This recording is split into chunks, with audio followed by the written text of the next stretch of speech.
નમસ્તે.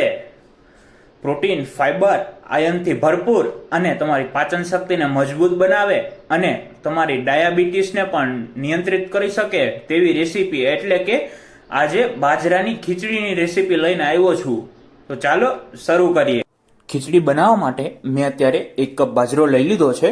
તેને આપણે 1 થી 1.5 કપ પાણી ઉમેરી અને સારી રીતે સાફ કરી લઈએ અને ગરમ પાણીમાં આપણે તેને બાફી લઈએ. ત્યારબાદ આપણે એક કુકર લઈ તેમાં 1 ટેબલસ્પૂન જેટલું તેલ અને 1 ટેબલસ્પૂન જેટલું ઘી ગરમ કરી દઈશું. ત્યારબાદ તેમાં જીરું ઉમેરીશું, હિંગ, ખડા મસાલા ઉમેરીશું, તમાલપત્ર, સૂકું મરચું, લવિંગ, કડી પત્તા ઉમેરીશું. ત્યારબાદ લીલું મરચું ઉમેરી અને બધી જ વસ્તુને સાંતળી લઈએ. ત્યારબાદ 1 નંગ જેટલી લાંબી સ્લાઇસમાં કટ કરેલી ડુંગળી ઉમેરીને 2 મિનિટ માટે સાંતળી લઈએ. 2 મિનિટ થઈ જાય ત્યારબાદ ઝીણા સમારેલા બટેટા ઉમેરી મિક્સ કરી અને 2 મિનિટ થવા દઈએ.